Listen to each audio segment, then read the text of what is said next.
Hey everyone, and welcome to this quick crash course on site reliability engineering inspired by Google's SRE book. If you're neck deep in DevOps or find yourself wrestling with production systems on a daily basis, this video is your jam. We're going to break down the core SRE mindset, the tools they use, and the fundamental principles they live by, all in a blink of an eye. So buckle up, grab your favorite beverage, and let's dive into the world of SRE. Trust me, by the end of this video, you'll be seeing your systems and your code in a whole new light. Let's get started. So, what exactly is site reliability engineering? Imagine this. Instead of having separate teams for development and operations, constantly at odds with each other, you bring them together. You sprinkle in a healthy dose of software engineering principles, a dash of automation magic, and a whole lot of focus on setting and achieving service-level goals. That, my friends, is the essence of SRE.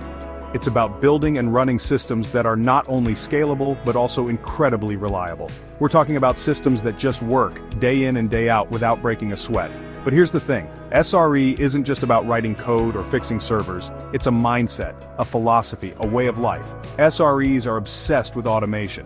They're constantly looking for ways to make systems more efficient, more resilient, and less prone to human error. They measure everything, analyze the data, and use those insights to drive continuous improvement. Think of them as the guardians of uptime, the protectors of user experience, the silent heroes of the tech world. Alright, let's talk alphabet soup, but the good kind, the kind that makes your systems hum like a well-oiled machine. We're diving into the world of SLIs, SLOs, and SLAs. Now, these acronyms might seem intimidating at first, but they're actually pretty straightforward once you break them down. First up, we have SLIs, or Service Level Indicators. These are the metrics, the numbers, the cold, hard data that tell you how your system is performing. Think of them as the vital signs of your application. We're talking about things like request latency, error rates, and throughput.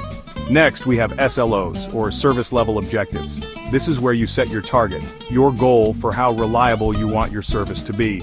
It's like aiming for a bullseye, except in this case, the bullseye is a specific level of performance that you're striving for. And finally, we have SLAs, or Service Level Agreements. These are the promises you make to your users, the guarantees of uptime and performance. Okay, let's talk about failure. I know, it's a scary word. But in the world of SRE, failure isn't something to be feared, it's something to be embraced. That's where error budgets come in. Think of an error budget as a permission slip for failure, a calculated risk you're willing to take to keep innovation flowing.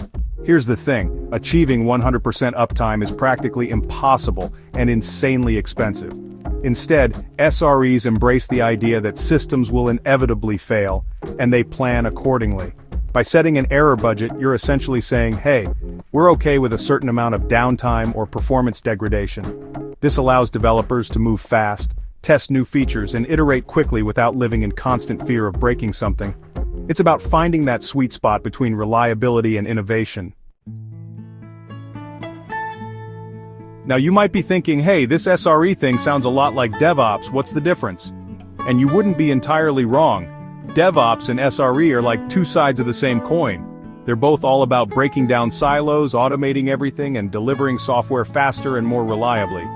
Think of DevOps as the philosophy, the cultural shift that emphasizes collaboration, communication, and continuous improvement. SRE, on the other hand, is the implementation, the practical application of those DevOps principles. It's about taking those high-level ideas and turning them into concrete practices, tools, and metrics. Now let's talk about the foundation of SRE, the three pillars that hold everything together. These pillars are engineering, operations, and measurement. First, we have engineering. This is where the SRE magic happens. It's about applying software engineering principles to solve operational problems. We're talking about automation, infrastructure as code, and building self-healing systems. Then, we have operations. This is about keeping the systems running smoothly, day in and day out. It's about monitoring, incident response, and capacity planning. But it's not just about reacting to problems. It's about proactively identifying and mitigating potential issues before they become major outages. And finally, we have measurement. This is where SREs really shine. They're obsessed with data. tracking every aspect of system performance and using that data to drive continuous improvement. Let's rewind the clock and take a trip back to the early days of Google. Back then, Google was facing a challenge that many fast-growing companies can relate to: how to scale their systems to handle an ever-increasing number of users and requests. They were hiring talented software engineers, building amazing products, and watching their user base explode. But their infrastructure was struggling to keep up. They needed a new approach, a way to bridge the gap between development and operations, to bring the same level of engineering rigor to running their systems as they did to building their products. And that's how SRE was born. Google decided to hire software engineers to run their production systems. These engineers brought a fresh perspective to operations, automating everything, writing code to manage their infrastructure, and using data to make informed decisions about capacity and reliability. Now, before we wrap up, let's clear up some common misconceptions about SRE. First and foremost, SRE is not just about being on call all the time. Yes, SREs do handle incidents and respond to emergencies, but that's just one small part of their job. Secondly, SRE is not just glorified sysadmin work. While SREs do need to understand systems and infrastructure, their role is much broader than that. They're engineers, problem solvers, and automation wizards who use their skills to build and maintain highly reliable systems.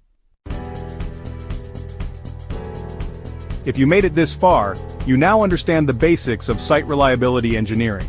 We covered the SRE mindset, SLIs and SLOs, error budgets, and how it all started at Google. We talked about embracing failure, the power of automation, and the importance of data-driven decision-making. But most importantly, we learned that SRE is more than just a set of tools or practices. It's a mindset, a culture of continuous improvement that can transform the way you build and run your systems.